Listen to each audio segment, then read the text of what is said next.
You're listening to the Voice of Reason podcast, hosted right here on the Chrono Crossed One channel. And now, here's your host, Ben.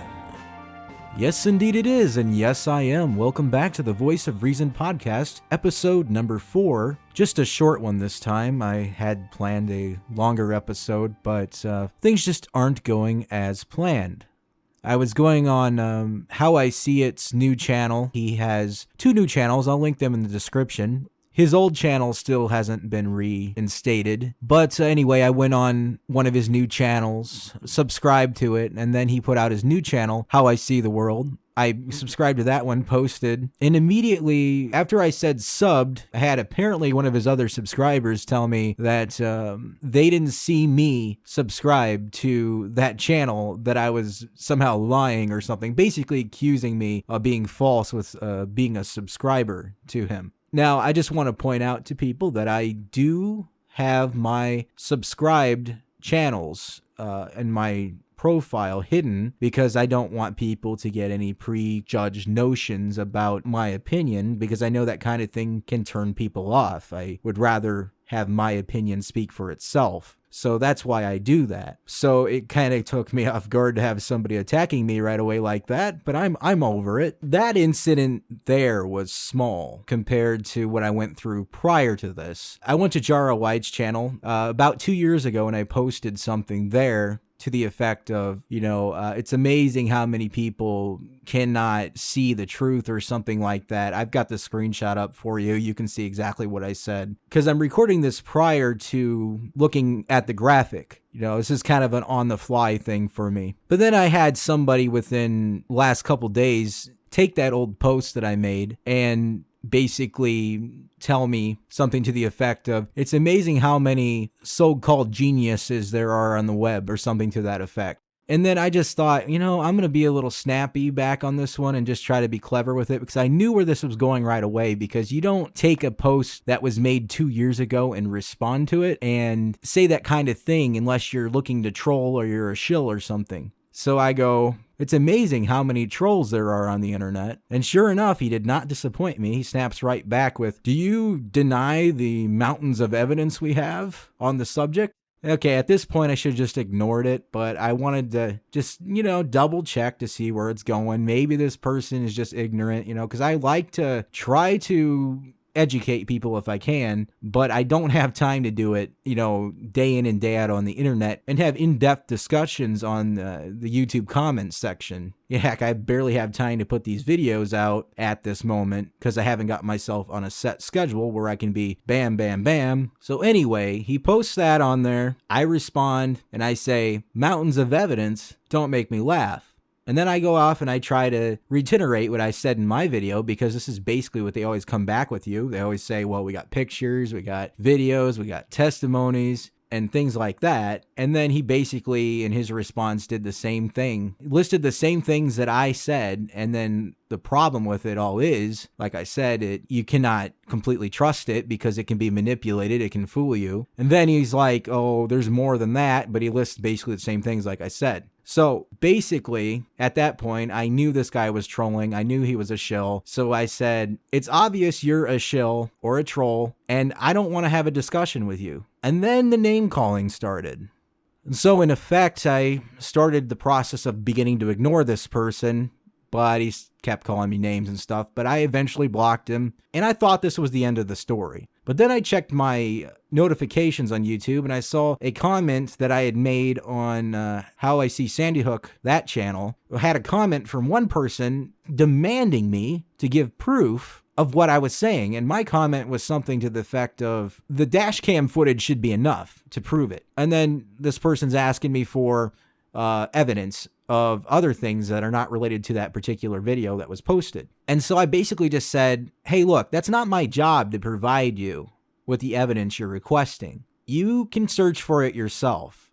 I don't have time to go into debates about this. I suspect you're either a troll or a shill. So I'm just going to place you on ignore. I was doing this preemptively because I just got into that engagement with that other person. I don't want to deal with another thing like that again. And it's kind of a learning experience for me because I don't try to engage people that much because, like I said, I don't have time for it. And then I had someone else come up on there was saying, well, you shouldn't play with the big boys if you're not ready to make comments, and you should be posting some sort of evidence if you're going to post a comment at all. And I'm like, hey, you know what? There's no rules on YouTube's comments section. I don't have to place any evidence there. I don't have to do anything but place a comment, and I can say whatever I want as long as it's not harmful to somebody or derogatory in some way, shape, or form. I can say, good video, keep up the good work. That's all I'm required to say. That wasn't good enough for the other person, so tried to get me engaged in a flame war and distract me again, calling me names. I'm like, look, don't make me place you on ignore too. I don't believe I ever did, but the comments stopped after that because I explained to him again, I'm not going to engage you in a conversation. I don't have time for this.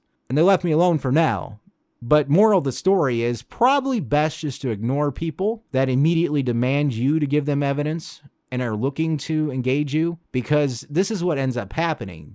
That's what shills and trolls try to do. They want to attack you because once they've thrown out their predetermined ready links that try to show you their side of it that have more holes in it than your side does, and that doesn't work, or if you just plain out refuse to engage them, they're going to attack you. So everyone else may already know this, but if you're going to engage someone on YouTube, just look out for that. That's the kind of guideline to look at. You know, for trolls and shills, they have a telltale sign how they behave with you and others on there. And if you can look at their post history and they do the same thing across the board.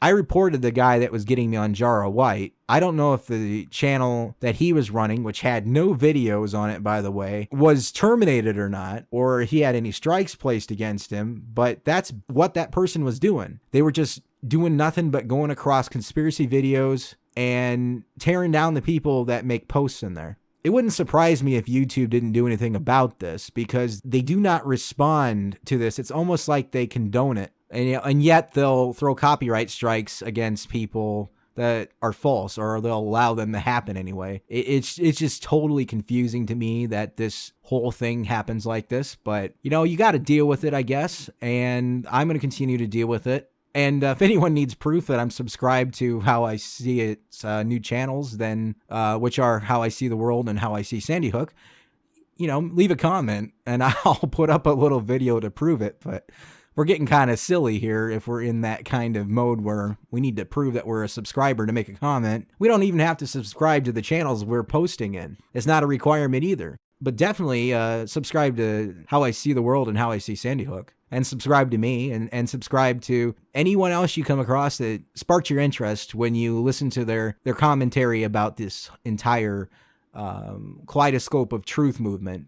Because we could all use your support, you know, and you can wake your mind up and educate yourself on everything that's going on. Now, I admit that my content thus far hasn't been as in-depth as others. But my whole modus operandi for this is basically to get you interested and have you do your research yourself. That's typically why I don't put links in my description to these things, because you should be able to find it yourself. You should be able to look it up on Google or something, you know, and see if what I'm saying is true. I mean, there's no requirement that says I have to source anything I'm saying. And I'd rather not, really, because it's out there for you to find. Yeah, I've watched videos myself. They put links in the description, you know, and I've researched the links and, you know, because it was there. But I also Google searched other links too to see if it matched up. I don't take any one source as being correct, which is a tactic that the opposition likes to take. They like to give you one video that supports their side, and they ignore ones that don't support it. So don't just take anyone's word for it. Don't just look at one link. And if there are no links, that's even better, because then you don't have any preconceived notion of what one link is saying. You just got, you know, basically me, whoever you're listening to, telling you what's what, and then it's up to you to cross-reference that to see if what I'm saying is true or could be true. Because there really isn't anything wrong with the way I want to do it. It's my channel. I can operate it how I want to. There's no guideline that says I must do it a certain way. And if you want me to put out videos quicker, then this is the best way for me to do it. Because if I have to go and look at all these links myself that I'm finding and put them in the video, it just makes the uploading process take a lot longer for me. It just does. I have a hard enough time editing my audio together and putting the video background with it. It takes long enough to do that I don't want to worry so much about the description and making sure the links work and all that stuff. And like I said, it all comes down to you doing your research yourself and not just taking my word for it. That's what I challenge people on this channel to do. And if you want people that leave descriptions, like I said, there are people that do that. That's fine. I don't have a problem with it. That's the way they choose to do it. And this is the way I'm choosing to do it. So, and occasionally I'll flash images on the screen with the information I'm talking about. I may not link to it, but you might be able to catch the link in the URL on the web page that I took a picture of. But anyway, this is getting into Babel territory, and I'm not talking about Babel fish or anything. No translation service here. I am going to leave it there. Like I said, quick video. Nothing too in-depth today, just a little story. Because I wanted to put a video out this week, because I'm trying to meet that goal without going 2 weeks on doing it. So, yeah, if you enjoyed my little story and mini rant, leave a like. Didn't enjoy it, leave a dislike, that's fine. Comment down below, let me know what you think there. Subscribe to HowISee TheWorld, HowISee SandyHook. Subscribe to my channel, the whole 9 yards and everything. And there you go. So, anyway, we'll see you next time on the Voice of Reason podcast. Thank you for listening. Secrets of the timeless world must be loud and hard, 'cause the lies are fooling all of our minds. I'm running out of time.